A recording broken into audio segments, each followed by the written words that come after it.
Price Lord. எல்லாம் சந்தோஷமாக இருக்கிறீங்களா? இன்றைக்கு வேதத்திலிருந்து ஒரு வசனத்தை தியானிப்போம். ஏசாயா தீர்க்கதரிசன புஸ்தகம் 44வது அதிகாரம் 21வது வசனம் இப்படியாய் சொல்கிறது, நீ என்னால் மறக்கப்படுவதில்லை. பிரியமானவர்களே, இன்றைக்கும் ஒரு எக்ஸாம்பிள் பைபிளில் இருக்க ஒரு உவமையை எடுத்து உங்களுக்கு ஞாபகப்படுத்துகிறேன். இது எல்லாருக்கும் தெரிஞ்சது தான், இருந்தாலும் இன்றைக்கி நான் அதை ஞாபகப்படுத்துகிறேன். என்னோட இணைந்திருங்க. ஒரு மனுஷன் இருந்தானா, அவனுக்கு 100 ஆடு இருந்துச்சான். அந்த 100 ஆடில் ஒரு ஆடு காணாமல் போயிருச்சான். இந்த மனுஷன் என்ன பண்ணான்னா, ஒரு ஆடு தானேப்பா காணும், 99 ஆடு இருக்கு போதும் அப்படின்னு சொல்லிட்டு போகலை. அந்த 99 ஆடுகளையும் மலை மேலே விட்டுட்டு இந்த ஒரு ஆடை தேடி, காணாமல் போன ஒரு ஆடை தேடி அலைந்து திரிந்து கொண்டிருந்தாராம். அந்த ஆடு கிடைச்சிருச்சா, கிடைச்ச உடனே ரொம்ப சந்தோஷத்தோடு அந்த ஆடை எடுத்துக்கொண்டு வந்தாராம்.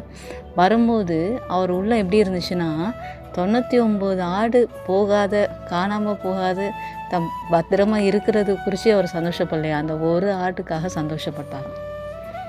இதில் என்ன பெருசாக இருக்குது சிஸ்டர் அப்படின்னு சொல்லி நினைக்கிறீங்களா? இல்லை பிரியமானவர்களே, இன்றைக்கு அந்த காணாமல் போன ஒரு ஆடு யாருன்னா அது நீங்கள் தான். நீங்கள் சும்மா எதிர்ச்சியாக அந்த வீடியோ பார்த்துட்ருக்கேன் அப்படின்னு நினைக்கிறீங்களா? இல்லைங்க, ஆண்டவர் உங்களோடு கூட பேசிக்கொண்டே இருக்கிறார். எத்தனை நாட்கள் நீங்கள் ஆண்டவரை கூப்பிடும்போது, ஆண்டவர் உங்களோட வசனம் மூலமாக ஆட்டோவில், பஸ்ஸில் நீங்கள் பார்க்கும்போது நமக்காக இருக்காது. நம்ம ஆண்டவர் விட்டு ரொம்ப தூரம் போயிட்டோமே. ஸ்கூலில் இருக்கும்போது, காலேஜில் இருக்கும்போது நல்லா டீமாக சேர்ந்து 3 பேர் 4 பேர் ப்ரேயர் பண்ணோம். இப்போல்லாம் அது மாதிரி பண்ணுறதே இல்லையே. நம்மளை போய் ஆண்டவர் ஞாபகம் வச்சுருப்பாரா? நம்ம தான் மேரேஜ் ஆனதுக்கப்புறம், மேரேஜ் முன்னாடி வரைக்கும் பயங்கரமாக ப்ரேயர் பண்ணிகிட்டு இருந்தோம். நல்ல ப்ரேயர் வாரியராக இருந்தோம். எங்கே ஊழியனாலும் ஓடிடும். இப்போது மேரேஜ் ஆனதுக்கப்புறம் அதெல்லாம் பண்ணுறதே இல்லையே. நம்மளை ஆண்டவர் ஞாபகம் வச்சுருப்பாரா? நம்ம கூட இடைப்படுவாரா? அவருக்கும் நமக்கு ரொம்ப நாள் ஆச்சு, டச்சே இல்லையே அப்படின்னு நினைக்கிறீங்களா? இன்றைக்கி ஒவ்வொரு வாரமும் எல்லோரும் சர்ச்சுக்கு போகும்போது, நம்மளும் ஒரு காலத்தில் வாரம் சர்ச்சுக்கு போனோம்ல, இப்போ போகிறதே இல்லைல்ல அப்படின்னு நினச்சிட்டு இருக்கீங்களா? உங்களோடு தாங்க பேசுகிறாரு ஆண்டவர், உங்ககிட்ட தாங்க பேசுகிறாரு. ஒவ்வொரு வாரமும் எல்லோரும் சர்ச்சுக்கு போகும்போது சபையில் ஆண்டவர் உங்களை தாங்க தேடுறாரு. என் மகன் வந்திருக்கானா இன்றைக்கி, இந்த வாரமாவது என் மகன் வருவாளா? உங்களை தான் சிஸ்டர் கேட்குறாரு. என் மகன் இந்த வாரமாவது என்னை பார்க்க வருவாளா? உங்களுக்காகவே என் மகன் வரமாட்டானா, என் மகன் என்னை பார்க்க வரமாட்டாளான்னு சொல்லி உங்களுக்காகவே காத்து கொண்டு இருக்கிறாரு சிஸ்டர். அவரை ஏமாற்றிடாதீங்க சிஸ்டர். இன்றைக்கி என்னோடு கூட இணைந்து ஒரு ஜெபம் பண்ணுங்கள். ஆண்டவர் உங்களை நேசிக்கிறார், உங்களுக்காகவே காத்து கொண்டு இருக்கிறார். அவரை அன்பை விட்டு விலகி போகாதீங்க ப்ளீஸ். ஒரு ஜெபம் பண்ணலாம். அன்பின் ஆண்டவரே, இந்த நேரத்திலும் இந்த வீடியோ மூலமாக இணைந்திருக்க ஒவ்வொரு தெய்வ பிள்ளைகளையும் உடைய கருத்தில் ஒப்பு கொடுக்குறோம் ராஜா. அப்பா, நான் சின்ன வயசில் இந்த ஸ்கூலில் படித்தேன். ஏசப்பா எனக்கு ரொம்ப பிடிக்கும். ஆனால் இப்போ நான் அதை பற்றி நினைக்கிறதே இல்லை. எனக்கே நிறைய கவலை இருக்குது. நான் எங்கே சர்ச்சுக்கு போகிறது அப்படின்னு நினச்சி நிறைய பேர் கலங்கியிருக்காங்கப்பா. நான் கல்யாணத்துக்கு முன்னாடி நல்லா ஜெபம் பண்ணிகிட்டு இருந்தேன்.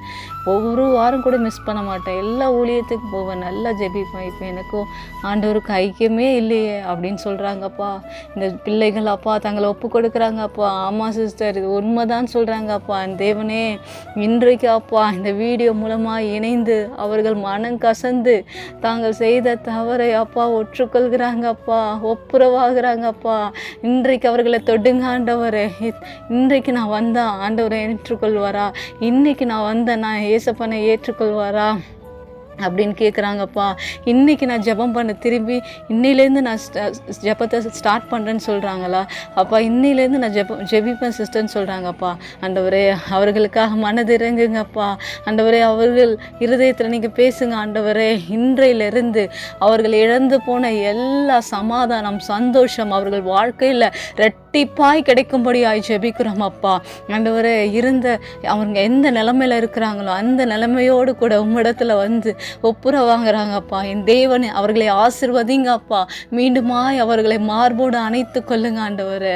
அப்பா, எவ்வளோ தூரம் நான் உங்களை விட்டு ரொம்ப தூரம் போயிட்டேன்னு சொல்கிறாங்கப்பா. ஆண்டவரே, அந்த ஜனங்களை ஆண்டவரே நீர் அரவணைத்து கொள்ளுங்க ஆண்டவரே. இனி ஒவ்வொரு வாரமும் உடைய சபையை தேடி நான் வரேன்னு சொல்கிறாங்க அப்பா.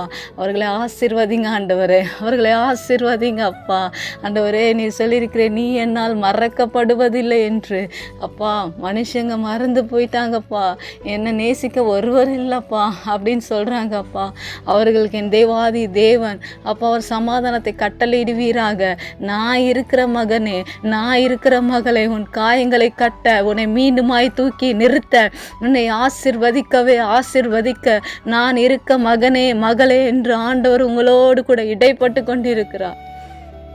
தேவன் உங்களுக்கு சமாதானத்தை தந்து உங்களுக்கு மீண்டுமாய் கட்டுகிறார். இழந்து போன சந்தோஷம், சமாதானம் உங்கள் குடும்பத்திற்கு வருவதாக இயேசுவின் நாமத்தினாலே ஜெபிக்கிறோம் ஜீவனுள்ள நல்ல பிதாவே.